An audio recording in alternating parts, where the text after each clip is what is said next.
મંગલ મુક્તિઠમ અહિંસા સંયમોતવો દેવાવીતમ નમનસંતિ જસ્સ ધમ્મે સયામણો. આ આગમવાણીના અપાર મહિમાનો વિચાર કરી ત્યારે ખ્યાલ આવે કે ધર્મ એ ઉત્કૃષ્ટ મંગલ છે અને અહિંસા, સંયમ અને તપ એ ત્રણ એના પાયા છે. અને જે આવા ધર્મનું આચરણ કરે છે એને સ્વયં દેવાવીતમ નમનસંતિ, સ્વયં દેવો પણ નમસ્કાર કરે છે. એટલે જુઓ કે ધર્મની વ્યાખ્યા આપતા એ કેટલી વ્યાપક વાત અહીંયા જોવા મળે છે. મારી આરાધના કરો, મારી ઉપાસના કરો, મારે ચરણે આવો, કશું જ નહીં. ધર્મ એટલે શું? ધર્મ એટલે અહિંસા, સંયમ અને તપ. જૈન દર્શને જે આકાશ જોયું છે એ આ છે કે અહીં કોઈ વ્યક્તિ નથી, અહીં માત્ર ગુણ છે અને ગુણને આત્મસાત કરવાની એક સમગ્ર પ્રક્રિયા છે. અને એવા ગુણોને આત્મસાત કરવાનો સમય એટલે પર્વાધિરાજ પર્યુષણ પર્વ. પર્યુષણ પર્વ આવે અને આપણા ગ્રંથો તો કહે છે જેમ મંત્રોમાં નમસ્કાર મહામંત્ર મહાન છે, જેમ તીર્થોમાં શ્રી શત્રુંજય તીર્થ મહાન છે, જેમ રત્નોમાં ચિંતામણી રત્ન મહાન છે, એ જ રીતે પર્વોમાં પર્વાધિરાજ પર્યુષણ મહાન છે. શા માટે એને મહાન કહ્યું હશે? ત્યાંથી આજની વિચારણાનો પ્રારંભ કરીએ. સામાન્ય રીતે પર્વ એ એક દિવસનું મળે. એક દિવસ મહાવીર જયંતીની ઉજવણી થાય, મહાવીર જન્મ કલ્યાણકના દિવસે, કે એક દિવસ બીજી અન્ય ઉજવણી થાય, એક દિવસ અક્ષય તૃતીયા આવે. પણ પર્યુષણ શા માટે 8 દિવસના, સળંગ 8 દિવસ ચાલે એવું પર્વ કેમ? તો એનો મર્મ એ છે કે પર્યુષણ એ પ્રયોગ છે અને પ્રતિવર્ષ તમારે એ તમારી ભીતરમાં આ પ્રયોગ કરવાનો છે. 7 દિવસ એ એની સાધનાના છે અને 8મો દિવસ એ સિદ્ધિનો દિવસ છે. અને આ સાધના કરતાં કરતાં કરતાં, પ્રયોગ કરતાં કરતાં કરતાં તમે સિદ્ધિએ પહોંચો છો. એ દૃષ્ટિએ પર્યુષણ છે એ તમારા ભીતરની લેબોરેટરીમાં કરવાનો એક્સપેરિમેન્ટ છે. અને એ એક્સપેરિમેન્ટ કરીને આ 7 દિવસ સુધી એ એક્સપેરિમેન્ટ કર્યા પછી તમે ક્ષમાના કિનારે લાગડો છો, ક્ષમાપના સુધી પહોંચો છો, સંવત્સરી દિવસ સુધી પહોંચો છો. દિગંબર ભાઈઓ હોય તો એનું આ 10 દિવસનું પર્વ હોય. પણ એ જે વાત છે કે એક દિવસ નહીં, આ 8 દિવસ કે 10 દિવસ એ શા માટે, એનો ગંભીરતાથી તમે વિચાર કરો તો ખ્યાલ આવશે કે આ એક સળંગ ચાલતી પ્રક્રિયા છે. અને આવી એક આધ્યાત્મિક પ્રક્રિયા પ્રતિવર્ષ આપણા ભીતરમાં ચાલે અને આપણે ધીરે ધીરે ધીરે અધ્યાત્મના માર્ગે આગળ વધીએ. એટલે પહેલી વાત આ છે. અને બીજી વાત, પર્યુષણને કેમ લોકોત્તર પર્વ કહ્યું છે? કેટલીક વસ્તુ છે એ લોકોને માટે હોય છે. આપ જાણો છો કે શીતળા સાતમ જેવો તહેવાર હોય તો એ પોતાના સ્વાસ્થ્ય માટે શીતળા ન થાય એવી માન્યતાને આધારે થતો હોય છે. જોકે હવે એનું કોઈ બહુ અર્થ રહ્યો નથી શીતળાની રસી શોધાયા પછી. પણ એ એક દિવસનો હોય છે. ગૌરી વ્રત હોય તો એમાં પોતે સારા પતિ પ્રાપ્ત કરવાની ભાવના હોય છે. આમ એની પાછળ કોઈ લૌકિક ઈચ્છાઓ, લૌકિક ભાવનાઓ હોય છે. ધનતેરસ હોય તો ધન પ્રાપ્તિની પેલી વાત હોય. પર્યુષણમાં પ્રાપ્તિ શું? પર્યુષણમાં પ્રાપ્તિની અપ્રાપ્તિ એ જ પ્રાપ્તિ. પર્યુષણમાં પ્રવૃત્તિની નિવૃત્તિ એ જ પ્રવૃત્તિ. અને એ જ આ પર્વની વિશેષતા છે. અને એટલે જ આપણા ગ્રંથો કહે છે કે ભગવાન મહાવીર સ્વામીએ રાજગૃહી નગરીમાં શ્રેણીક્રમ કહેલું. આ કેટલું પ્રાચીન પર્વ છે એ હું તમને કહેવા માગું છું. કે પૂર્વે ગજસિંહ નામના રાજાએ આ સરસ આરાધના કરીને મહાવિદ્ય ક્ષેત્રમાં તીર્થંકર પદ પામીને મુક્તિપદ મેળવ્યું હતું એમ કહ્યું છે. એટલે કલ્પના કરો કે પ્રભુ મહાવીર સ્વામીથી પણ પહેલાં આ પર્યુષણ પર્વની ઉજવણી થતી હોય. લોકોત્તર એ માટે મેં આપને કહ્યું તેમ કે જેમાં કોઈ લૌકિક પ્રાપ્તિનો ભાવ નથી. પુત્ર મળે, ધન મળે, કીર્તિ મળે, પ્રયોજન અમુક સિદ્ધ થાય સાંસારિક, એવો કોઈ જ ભાવ નથી. એટલે આ વિશ્વનું એક એવું વિરલ આધ્યાત્મિક પર્વ છે કે જેમાં બાહ્ય શૂન્યતા અને ભીતર સમૃદ્ધિ. એટલે આજે આ પર્વાધિરાજ પર્યુષણના પર્વે આપણે ભીતરની સમૃદ્ધિનો વિચાર કરીએ છીએ. કદાચ કોઈને એમ થાય કે શા માટે પ્રતિવર્ષ આ પર્યુષણની ઉજવણી કરવી? એનું કારણ શું? ત્યારે આપણા ગ્રંથો કહે છે કે ભોજન, ઔષધ અને અધ્યયન.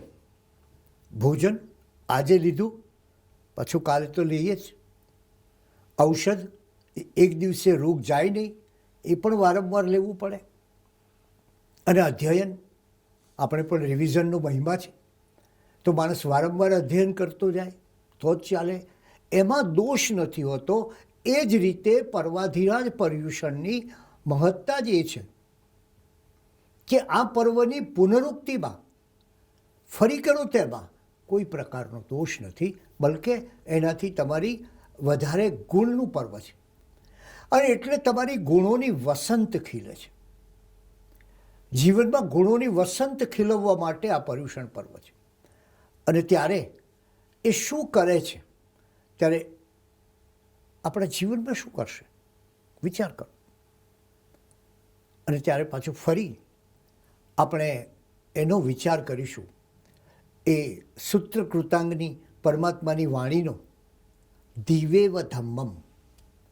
આ પર્યુષણ આપણને પેલું સ્મરણ કરાવે છે કે ધર્મ એ દીપક છે. આમ તો તમને બહુ સરળ વાક્ય લાગે, પણ એનો ભાવ બે છે. એક તો ચોતરફ અંધકાર જામ્યો હોય, આમ જ્યાં આપણે સાદા શબ્દોમાં કહીએ તો આપણે આપણો પોતાનો હાથ પણ જોઈ શકીએ નહીં એવો કાળો ડિબાંગ અંધકાર હોય. અને એવે સમયે એક ખૂણામાં દીપક આવે, પ્રજ્વલિત થાય અને આખું ખંડ જળાહળા થઈ જાય. તો સવાલ એ ઊભો થાય કે અત્યાર સુધી જે અંધકાર અહીંયા છવાયેલો હતો એ ગયો ક્યાં? ક્યાં ચાલ્યો ગયો? બસ તો ધર્મ છે એ આ કામ કરે છે, દીપકનું કામ કરે છે કે અંધકારને દૂર કરવો અને પ્રકાશનું પ્રાગટ્ય કરવું. અને એટલે જ આ સૂત્રકૃતાંગની ગાથા આપણને કહે છે કે ત્યારે આત્મશુદ્ધિને માટે આ ધર્મ દીપકના અજવાળે ચાલવાનું છે. કારણ કે એ અંધકારનો નાશક છે અને પ્રકાશનો દાતા છે. એ ધર્મ છે. અને એવા ધર્મનું જ્યારે આપણે અનુસરણ કરીએ ત્યારે વિચાર એ કરીએ કે આ પર્યુષણ, એનો એક અર્થ છે પરિઉષ્ણા. પરિઉષ્ણાનો અર્થ છે આત્માની નજીક રહેવું. આ સમયે આપણે આપણા આત્માની નજીક રહીએ છીએ. એનો અર્થ શું? એનો અર્થ એ કે આજ સુધી આપણે દેહની નજીક હતા. જીવનમાં બે બાબત છે, એક મર્ત્ય અને બીજી અમર્ત્ય. એક મૃત્યુ પામનારી અને બીજી કદી મૃત્યુ નહીં પામનારી. મર્ત્ય છે એ દેહ છે અને અમર્ત્ય છે એ આત્મા છે. આજ સુધી આપણે પેલું આપણા દેહની સાથે એટલા બધા જોડાયેલા હતા કે તમે કોઈ માણસ તમને મળે ત્યારે તમે વિચાર કરો, કોઈ દિવસ આપણે એમના આત્માના ન્યૂઝ પૂછ્યા છે? તરત પહેલો પ્રશ્ન હોય કેમ છો? અને પેલું તરત શરૂ કરી દે કે મને ડાયાબિટીસ થયો, આમ થયું, આટલા વર્ષ થયા, આ મુશ્કેલીઓ પડી. કોઈ પણ માણસને મળો અને તમને એ દેહની જ વાત કરે. કોઈ એમ કહે કે દીકરાઓ બહુ સરસ છે અને બહુ સુખી છે, તો એ કોઈ એમ કે હવે ઘડપણ થયું, બધી તકલીફો પડવા માંડી છે, દેહ સિવાય કોઈ વાત જ નહીં. એટલે માણસ જે આખો દેહ સંલગ્ન હોવાથી આત્માથી દૂર ગયો છે, ત્યારે પરિઉષણા તમને કહે છે કે તું જરા આત્માની સમીપ જા. આ વાતને જરા જુદી રીતે પણ જોવી જોઈએ કે આ પર્યુષણના દિવસોમાં વ્યક્તિ આરાધના કરતી હોય અને એ બહારથી દૂર જઈને પ્રવૃત્તિથી નિવૃત્ત થઈને પોતાની ભીતરમાં જતી હોય અને પોતાની ભીતરના પ્રકાશને શોધતી હોય, પ્રગટાવતી હોય, ગુણોને પ્રગટાવતી હોય, દોષોને જોતી હોય, પોતાની ભૂલોનો વિચાર કરતી હોય. એટલે એક અર્થમાં કહીએ તો આ પર્યુષણ એ તમને આત્માની નજીક લઈ જાય છે, અથવા તો કહીએ કે તમારા પૂદગલ પિંડમાં રહેલું અમૃત તત્વ, તમારા શરીરમાં રહેલું અમૃત તત્વ એની પાસે લઈ જાય છે. અને એટલે જ તમે જાણો છો કે પર્યુષણમાં બીજા બહારના સાંસારિક વ્યવહારિક કામો છોડીને વ્યક્તિ પોતે 8 દિવસ સુધી આવી નિવૃત્તિ સેવીને શું કરે છે? એ કરે છે જેમ તમે તમારા ઘરના બારી બારણા બંધ કરીને અંદર એકલા બેઠા હો, એમાં પર્યુષણ એ બારી બારણા બંધ કરીને આત્મા સાથે એકલા બેસવાનો આ સમય છે. અને એ કદાચ એ અમૃત તત્વ આપણને નજર નથી દેખાતું, પણ જેઓ અનુભવી છે, જેઓ પરમાત્મા છે, આ બધાએ એ અમૃત તત્વની વાત કરી છે ને એની ખોજ એ આપણા ભીતરની મોટામાં મોટી ખોજ છે. માણસ એના જીવનમાં આ આત્માના માર્ગે ચાલીને આત્મશુદ્ધિ, આત્મસમજણ, આત્મવિશ્લેષણ અને આત્મ સાક્ષાત્કાર સુધી પહોંચે છે. પણ એને માટે શ્રદ્ધા પરમ દુર્લભ, શ્રદ્ધા એ અત્યંત દુર્લભ છે. માણસનું મન એ શંકાથી ચાલતું હોય છે. ભગવાને કહ્યું કે ધર્મ પરની શ્રદ્ધા એ ઘણી અઘરી છે. જીવનમાં કટોકટી આવે ને ધર્મની શ્રદ્ધા ડગવા માંડે, જીવનમાં મુશ્કેલી આવે ને થાય કે હવે આ ઈશ્વર કંઈક મદદ કરતા નથી. જીવનની પ્રત્યેક ઘટનામાં આપણી શ્રદ્ધાને આપણે શંકાના પાત્રમાં મૂકી દઈએ છીએ. ત્યારે આ પર્યુષણ છે એ કહે છે કે તમારી શ્રદ્ધાને દ્રઢાવવાનો આ અવસર છે. એવી દુર્લભ શ્રદ્ધા તમે ધારણ કરો. અને એને માટે તમારે શું કરવાનું? એને માટે તમારી ભૌતિક દ્રષ્ટિ કામમાં નથી આવતી. એટલે જુઓ તમે, પર્યુષણ એ આધ્યાત્મિક દ્રષ્ટિના ઉઘાડનો અવસર છે. તમારી ભૌતિક દ્રષ્ટિની કામમાં આવે. આનંદગંજી મહારાજે કહ્યું ને કે ચરમ નયન કરી માર્ગ સેવતા ભૂલ્યો સહેલ સંસાર રે, તે નયને કરી માર્ગ સેવીએ જે નયન તે દિવ્ય વિચાર રે. તમારા આ નયન નહીં ચાલે. તમારા આ નયનને બદલે તમારે દિવ્ય વિચારના ચક્ષુ તમારીથી જોવું પડશે. આ જગતને તમારે તમારી ભૌતિક તૃષ્ણાઓ, ઈષ્ણાઓ, લાલસાઓ, લિપ્સાઓ, ઝંખનાઓ એની જ નજરથી તમે જોયું છે. તમારી અનુકૂળતાની દ્રષ્ટિએ જોયું છે, તમને ગમતું હોય એ જોયું છે. પર્યુષણ કહે છે જરા ઊભા રહો, જરા જુદો માર્ગનો વિચાર કરો. એટલે કે મન, વચન અને આત્માને પાર જઈને પરમાત્મા સાથે ગોષ્ઠી કરવાનો અવસર છે. અને એવો અવસર જ્યારે આપણને મળે ત્યારે જે લૌકિક પર્વો છે એ તમારા શરીરનું પોષણ કરે છે, તમારી ઈચ્છાઓનું પોષણ કરે છે, તમારી તૃષ્ણાઓનું પોષણ કરે છે. આ પર્વ છે એ તમને તમારી ભાવનાઓનું પોષણ કરે છે. આ પર્વ છે એ તમારા જીવનમાં એક નવો એવા પ્રકારનો ઉઘાડ લાવે છે કે જેને પરિણામે તમે આત્મરત બનો છો, આત્મસંલગ્ન બનો છો અને સૌથી વધારે તો તમે આત્મપ્રિય બનો છો. અને એ પર્વની આરાધના શું કરે છે? એક પ્રસિદ્ધ રશિયન કથા છે. એ કથામાં એવું કહેવાયું છે કે એક માણસને ભયંકર મહામારી લાગુ પડી. એની તપાસ કરી, વૈદ્યો આવ્યા, હકીમો આવ્યા, કોઈ એનો શોધી શક્યા નહીં કે આ રોગ થવાનું કારણ શું છે. કદાચ અત્યારના સંજોગોમાં કોરોનાનું પણ સ્મરણ થાય આપણને. કોઈ શોધી શક્યા નહીં. છેવટે લોકોએ એ માણસને વિનંતી કરી કે તારા રોગનું કોઈ કારણ અમે શોધી શકતા નથી ને આ રોગ જો વધુ ફેલાય, એનો ચેપ લાગે તો આ નગરને ભારે નુકસાન થાય, માટે કૃપા કરીને તું નગરની બહાર પેલા ખંડેરમાં વસવા જા. પેલો માણસ એ ખંડેરમાં રહેવા લાગ્યો. એ રસ્તે જતા આવતા છોકરાઓને વિનંતી કરે કે ભાઈ જરાક તમારા ઘેરથી એક બટકું રોટલો લાવી દેજો. એ રસ્તે જતી આવતી પનિહારીઓને હાથ જોડીને કહે કે બહેન જરા મારો આ પાણીનો ઘડો ભરી દેજો ને. આ માગી માગીને ભીખી ભીખીને યાચના કરીને એણે એનું જીવન પૂરું કર્યું. એ માણસ મૃત્યુ પામ્યો. સવાલ એ થયો કે એને જો ગામની વચ્ચે આવેલા કબ્રસ્તાનમાં દફનાવી અને જો એમાંથી એ પેલા રોગના જંતુઓ નીકળે તો ગામના પાછું જોખમ થાય, મહામારી ફેલાય, નગરને આફત આવે. એટલે સૌએ નક્કી કર્યું કે આ વ્યક્તિ જે ખંડેરમાં ગુજરી ગયો છે, જે અવસાન પામ્યો છે, ત્યાં જ એની દફનવિધિ કરવી. અને એ દફનવિધિ કરવા માટે જ્યારે લોકોએ આવીને પાવડાથી ખોદવા માંડ્યું અને પાવડાથી જેવું ખોદ્યું ત્યારે નીચે કંઈક અથડાયું. જોયું તો ઓહો, સોનાનું ચરું હતું, ઢગલો કિંમતી રકમ હતી, અઢળક પૈસા હતા. લોકોએ વિચાર્યું કે આ માણસ કેવો કે જેની પાસે આટલી બધી અઢળક સંપત્તિ ઉપર એ બેઠો હતો અત્યાર સુધી.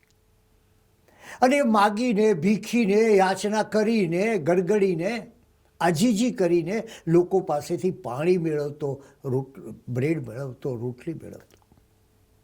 આ કેવો માણસ? કદાચ માણસ જાતની આ જ દશા છે કે બહાર ભીખ માગવા નીકળ્યો છે અને એની ભીતરમાં પડેલા પેલા અમૂલ્ય ખજાનાની, એના અમૂલ્ય આત્માની એને કોઈ ઓળખ નથી. અને એટલે જ આ પર્વ આપણને એ ભીતરની ઓળખની પાસે લઈ જાય છે. માણસ ક્યારે પોતાના ભીતરનો વિચાર કરે છે? ઘણીવાર તો માણસ જિંદગીનો ક્યાં વિચાર કરે છે? મૃત્યુ સામે જુએ ને ત્યારે જિંદગીનો વિચાર શરૂ કરે છે કે હવે મારે શું કરવું, હાંફળો ફાફળો થઈને. ત્યારે એ દૃષ્ટિએ તમે વિચાર કરો કે આ પર્વ તમને કહે છે કે તું તારા જીવનમાંથી બાહ્ય પ્રવૃત્તિઓ ઓછી કરી તારા આનંદ ઉપર જા. એટલે કે આનંદના ઉત્કર્ષનું આ પર્વ છે. આપણા ગ્રંથોએ 3 પ્રકારના માણસો કયા છે. એક છે સદૈયા, જે હંમેશા રોજે રોજ વ્યવસ્થિતપણે ધર્મ ક્રિયા કરતા હોય છે. બીજા છે ભદૈયા. ભદૈયા એટલે ભાદરવો મહિનો આવે ને એમને ધર્મ યાદ આવે, પર્યુષણ આવે ને એમને ધર્મ યાદ આવે. જો કેટલેક સ્થળે તો મેં જોયું છે કે પર્યુષણે પૂરું થઈ જાય તોય યાદ ના આવે, માત્ર એક મહાવીર જયંતિએ યાદ આવે, અને એવાય મહાવીર જયંતિના સ્વામી વાત્સલ્યમાં યાદ આવે. એવી એ ઘટનાઓ બને છે. પણ આ ભદૈયા, પહેલાં સદૈયા, બીજા ભદૈયા અને ત્રીજા કદૈયા, ક્યારેક મન થાય તો ધર્મ ક્રિયા કરે. આવી વ્યક્તિઓ હોવાથી જ ભગવાને કહ્યું હશે કે શ્રદ્ધા પરમ દુર્લભા. તારામાં જો દ્રઢ શ્રદ્ધા હશે તો જ તું આ કામ, આ ધર્મના માર્ગે, આ આત્માના માર્ગે, આ ઉર્ધ્વીકરણના માર્ગે, આ જીવનને છેક મોક્ષ માર્ગ સુધી લઈ જવામાં તારા એના સોપાન ઉપર તું ગતિ કરી શકીશ. અને એટલે જ આ પર્વ આપણને 3 બાબતોનો વિચાર કરવાનો કહે છે. એ છે તું કોણ છે, તે શું મેળવ્યું છે અને હવે તારે શું મેળવવાનું છે. તું કોણ છે એટલે તમારો બાયોડેટા નહીં. ખરેખર તો માણસની સાચી ઓળખ એની બાયોડેટા પછી શરૂ થતી હોય છે. પણ તું કોણ એટલે તારા બધા સંબંધો પાથરી દે, તારી બધી વસ્તુઓ પાથરી દે, બધું ભૂલી જા, અને પછી જે બચે છે એ શું છે?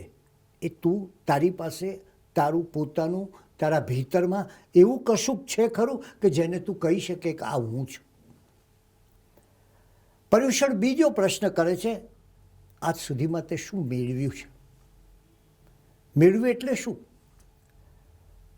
તમે દિવાળીએ જેમ નફા તોટાનો હિસાબ કરીએ છીએ, હવે તો જો કે માર્ચ મહિનામાં કરતા હોય છે, પણ એ નફા તોટાનો હિસાબ આપણે કરીએ અને જોઈએ કે આટલું પામ્યા આટલું ગુમાવ્યું, એમ પર્યુષણ છે એ આત્માની દિવાળી છે કે તમારા આત્માએ શું મેળવ્યું અને શું ગુમાવ્યું એનો ખ્યાલ તમને આ પર્યુષણ પર્વ પરથી આવે. આ દિવસોમાં તમારે એનું ચિંતન કરવાનું છે કે ગયા પર્યુષણમાં જે હતો અને આ 1 વર્ષ વીત્યું તો પર્યુષણ મને પહેલો સવાલ પૂછે છે કે તારા સાધના જીવનમાં કેવો ઉત્કર્ષ થયો, તારી આત્મ સમૃદ્ધિમાં કયો ઉમેરો થયો, તારી ભાવનાઓમાં કઈ વૃદ્ધિ થઈ અને શુદ્ધિ થઈ. આ બીજો પ્રશ્ન છે, હું કોણ છું. અને ત્રીજો પ્રશ્ન છે જે બહુ મહત્વનો છે કે તારે જીવનમાં શું મેળવવાનું છે. જૈન ધર્મ મૃત્યુથી ડરવાનું નથી કહેતો, પણ જીવનને સાચી રીતે જીવવાનું કહે છે. અને એ જીવવાનું કહે છે માટે જ આપણને સવાલ કરે છે કે તારું હવે જ્યારે આયુષ્યના અંતે પહોંચ ત્યારે તે શું મેળવવાનો તારો નકશો છે. ઘણા માણસોને પૂછો કે તમારા જીવનનો નકશો શું છે, તો એ લોકો કે સાહેબ ભારતનો નકશો જોયો છે, અમેરિકાનો જોયો છે, પણ જીવનના નકશાની ખબર નથી. ત્યારે આ જીવનના નકશાનું સ્મરણ કરાવે એનું નામ આ પર્યુષણ. અને આજે આ પર્યુષણના દિવસે આપણે આ જીવનના નકશાનું સ્મરણ કરીએ કે આપણા જીવનનો હવે પછીનો નકશો શું છે.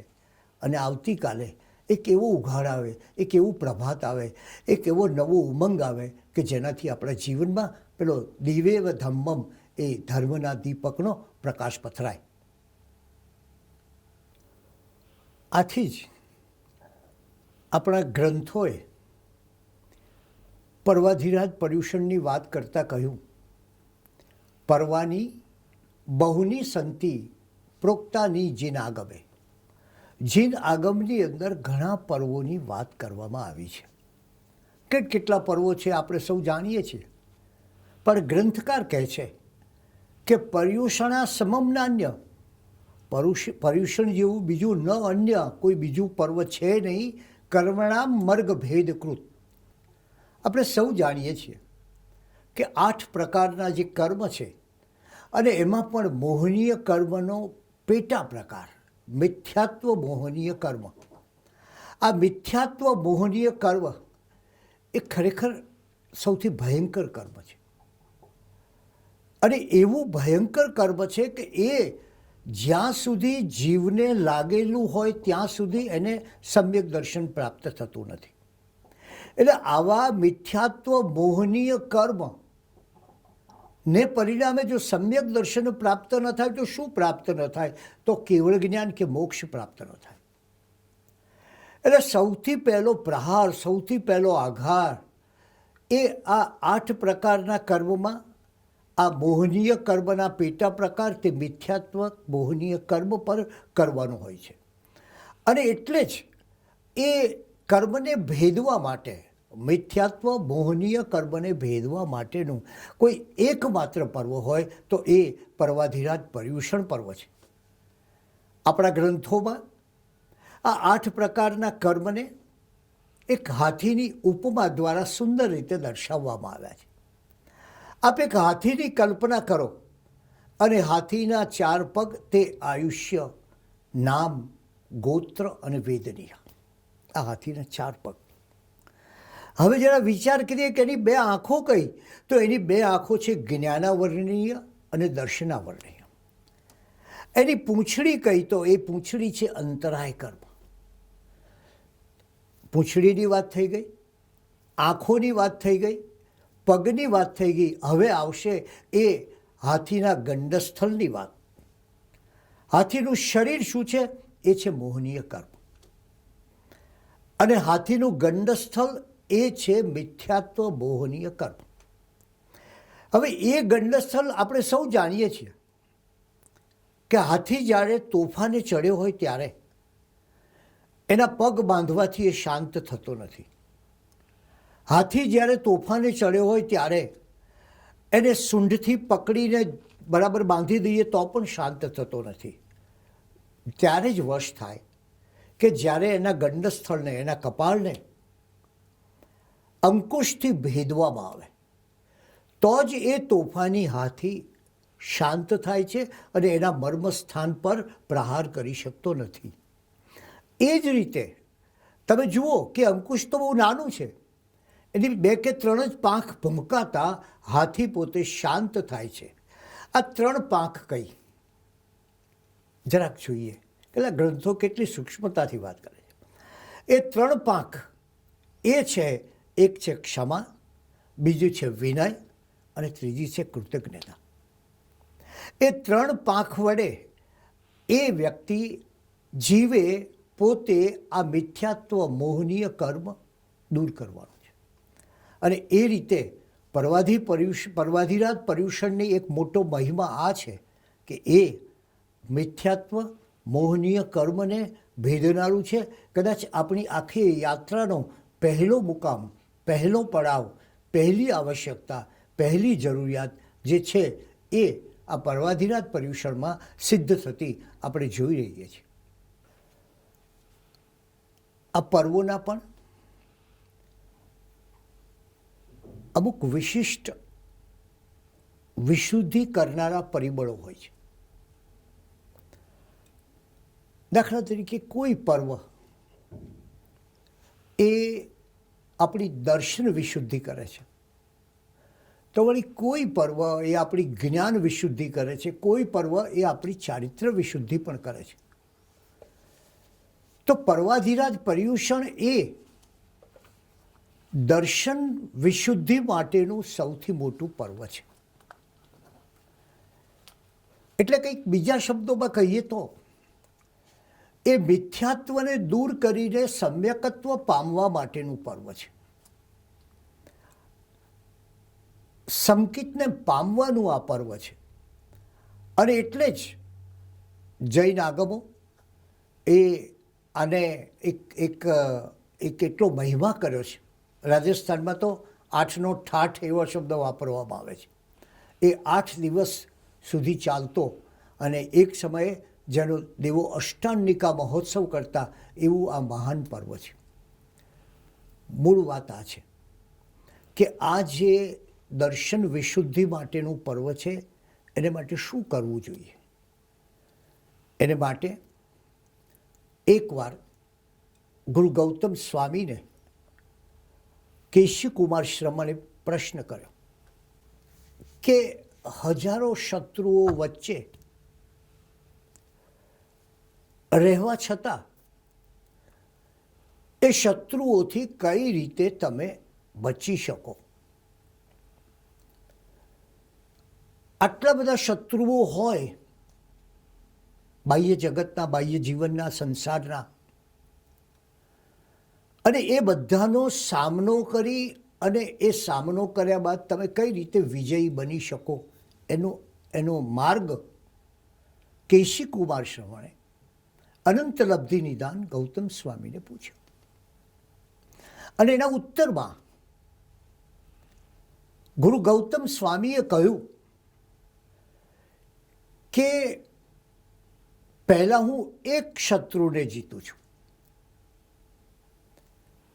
પછી હું 4 શત્રુને આસાનીથી જીતી શકું છું. અને 4 શત્રુને જીતવું એટલે કે 4 શત્રુ પર વિજય મેળવવું એટલે 10 પર વિજય મેળવું છું. અને આ રીતે આ સેંકડો શત્રુઓની વચ્ચે રહીને, એમની સામે લડીને, એમનો સામનો કે પ્રતિકાર કરીને હું વિજય પ્રાપ્ત કરું છું. ગુરુ ગૌતમ સ્વામીના આ ઉત્તરે કેશીકુમાર શ્રમણને જરા વધારે વિચારમાં મૂકી દીધા. અને કેશીકુમાર શ્રમણે પૂછ્યું કે આ કયા કયા શત્રુ છે એ તો મને કહો. ત્યારે ગુરુ ગૌતમ સ્વામીએ કહ્યું કે માણસનો સૌથી મોટામાં મોટો કોઈ શત્રુ હોય ને તો એ અહંકાર છે. આપણે સૌ જાણીએ છીએ, જે ગૌતમ સ્વામીના જીવનથી પરિચિત છે એ સૌ જાણે છે કે ગુરુ ગૌતમ સ્વામીએ આ અહંકારને કેવો પરાજિત કર્યો હતો. આપણા ગ્રંથોમાં વર્ણન આવે છે કે ગુરુ ગૌતમ સ્વામી જ્યારે ગોચરી લેવા માટે જતા ત્યારે પોતાનું પાત્ર પ્રભુ પોતાના ગુરુ પ્રભુ મહાવીરને બતાવીને નીકળતા. હવે તમે કલ્પના કરો કે ગુરુ ગૌતમ સ્વામી છઠના પારણે છઠ કરતા હતા. એટલે 2 દિવસના ઉપવાસ બાદ ત્રીજે દિવસે પોતે આહાર ગ્રહણ કરતા. આમ 2 દિવસના ઉપવાસ હોય,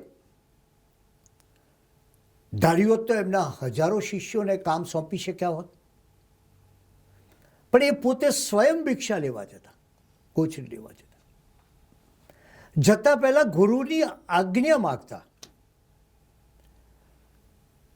રસ્તામાં જુઓ, છઠના 2 ઉપવાસ તો છે જ, એ પછી આહારનો સમય છે, પણ રસ્તામાં કોઈ અતિમુક્તક જેવો મળે અને પૂછે કે મને પ્રભુ મહાવીરના ઉપદેશ જરા સમજાતા નથી, તો નિરાતે શાંતિથી ગુરુ ગૌતમ સ્વામી એને એવો સરસ ઉપદેશ આપે કે એ ભગવાન મહાવીરનો અનુયાયી બની જાય.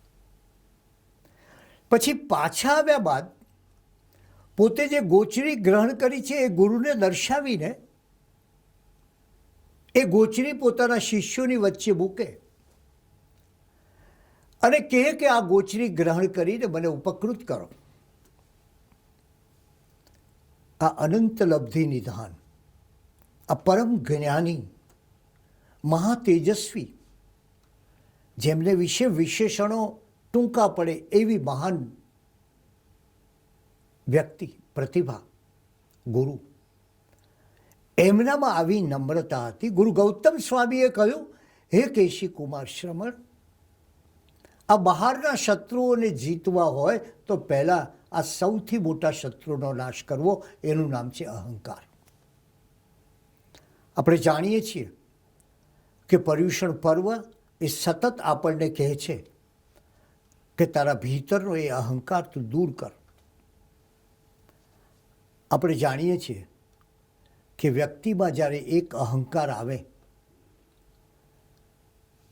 એટલે પછી એને પોતાના અહંકારને ગમે તેવું જ ગમવા લાગે,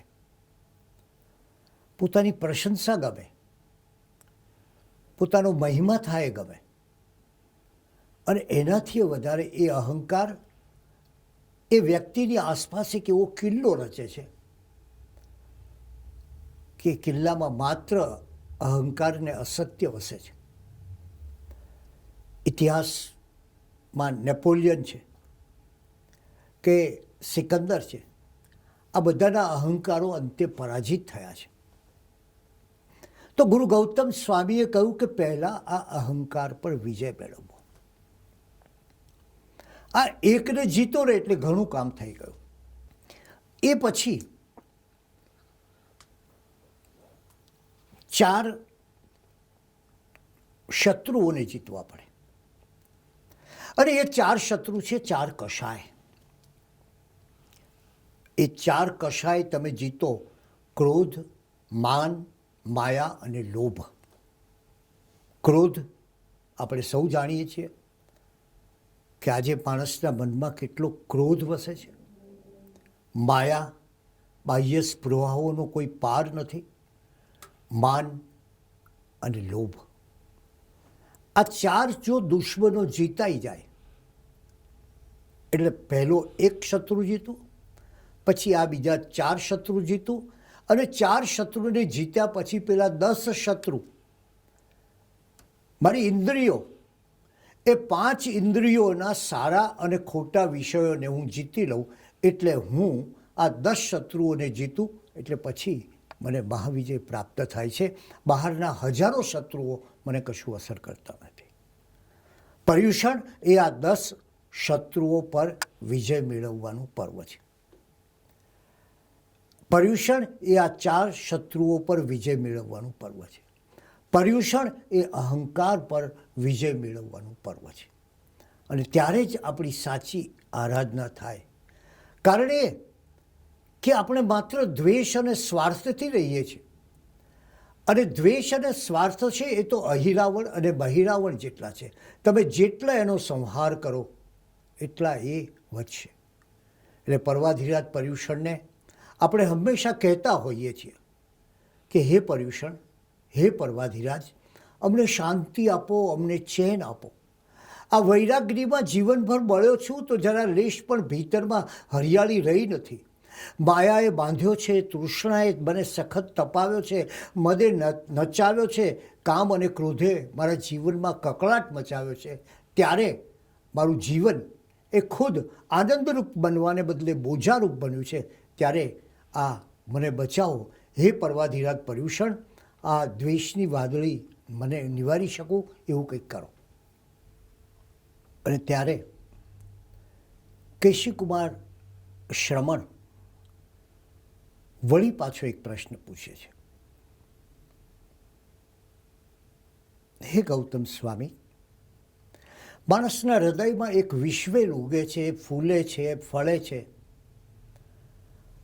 અને જો એ વિશ્વેલને, એ વિષયુક્ત વેલને, એ ઝેરી વેલને, એ દૂષિત વેલને કઈ રીતે કાપી શકાય? અને સૌથી પહેલાં તો એના પર વિજય મેળવવાની વાત કરી, પણ એનું નામ શું છે? ત્યારે ગૌતમ સ્વામી કહે છે કે પહેલાં એ વેલને કાપી એના મૂળને ઉખાડી દેવી, અને પછી જો તમે વેલને કાપી નાખો, એના મૂળથી જ ઉખાડી નાખો, તો પછી તમારે કોઈ વિષફળ ચાખવાના રહેતા નથી. તો પ્રશ્ન થાય છે કે કઈ છે વેલ? ભવતૃષ્ણા. એ ભવતૃષ્ણા નામની વિષવેલ દૂર થાય એ છે પર્યુષણનો પહેલો પ્રયત્ન. અને એટલે જ પર્યુષણ એ આપણને સતત આત્માની ઓળખનો મહાન સંદેશ આપે છે. એ કહે છે કે તમે 365 દિવસ પણ મહત્વના નથી, કદાચ પર્યુષણના 8 દિવસ પણ મહત્વના નથી, અરે સંવત્સરીના 1 દિવસની ખેવના પણ નથી.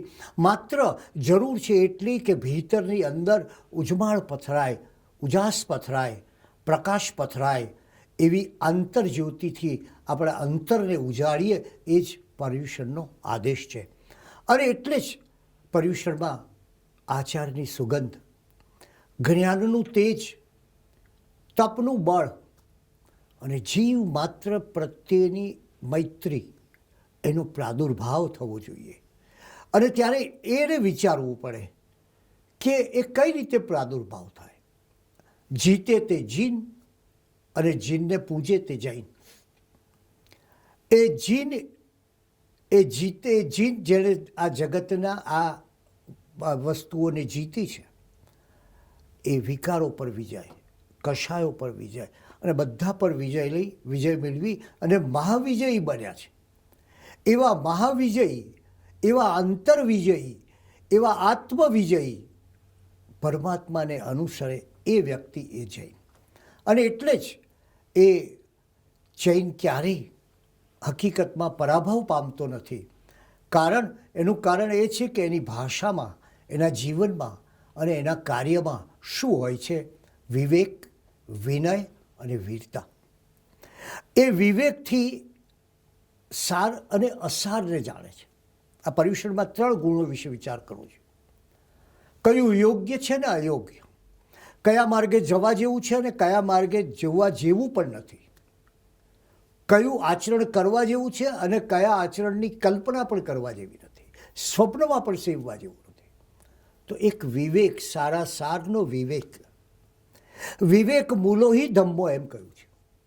એટલે પહેલી વાત છે એ વિવેકની વાત છે, જેનાથી સાર અને અસારને જાણવાનું છે. અને બીજી વાત છે એ વિનયની વાત છે, કે વિનયથી વ્યક્તિ બીજી વ્યક્તિ સાથે તાદાત્મ્ય સાધે છે. વિનય હોય તો સ્નેહ જાગે, વિનય હોય તો પ્રેમ થાય. અને ત્રીજી છે વીરતા, કે જેનાથી તમે અધર્મને હાંકી કાઢો. આજે આ પર્યુષણ પર્વના દિવસે આપણા જીવનમાં આવી આંતરજ્યોતિથી અંતરને ઉજ્માળ કરવાની શક્યતાઓ વધારે ને વધારે પ્રગટે. અને તેથી આજે એ વિચારીએ કે શા માટે ચોતરફ હતાશા, નિરાશા અને હિંસા જોવા મળે છે? કારણ કે માણસ હાર્યો છે. જ્યારે આ વીરનો ધર્મ તમને કહે છે કે હારાય નહીં, પરાજય નહીં, હકીકતમાં તો આપણે વીર એને કહીએ છીએ કે જે શત્રુને હરાવે તે વીર, પણ હકીકતે શત્રુને મિત્ર બનાવે તે મહાવીર છે. અને એની જ્યારે ઉપાસના કરીએ ત્યારે આપણે અજ્ઞાનમાંથી સમ્યક જ્ઞાન તરફ જવાની પ્રારંભ કરવો પડશે. સ્વહિતને બદલે પરહિતનો વિચાર કરવો પડશે અને વિભાવ દશામાંથી સ્વભાવ દશામાં જવું પડશે. પર્યુષણ એ આ સઘળા પુરુષાર્થોની વાત કરે છે અને એ પુરુષાર્થો જ્યારે આપણા જીવનમાં જાગે ત્યારે ક્ષમાની વસંત ખીલે. ક્ષમા કોની માગશો?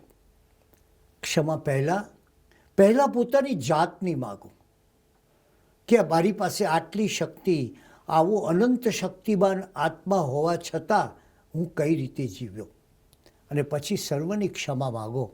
ત્યારે પર્વાધિરાજ પર્યુષણનું એક એવું પર્વ ખીલશે આપણા ભીતરમાં કે આપણું જીવન, આપણો જન્મ આપણે એક સાર્થકતાની દિશામાં લઈ જઈ શકીશું. અને એ ભાવના આજે આ પર્યુષણના પ્રસંગે આપણે સૌ કોઈ આપણા ભીતરમાં ધરાવીએ અને આ માર્ગે, અધ્યાત્મના માર્ગે, પરમાત્માના માર્ગે, પરમનો સ્પર્શ પામવાના માર્ગે આગળ ચાલીએ, એ જ અભ્યર્થના.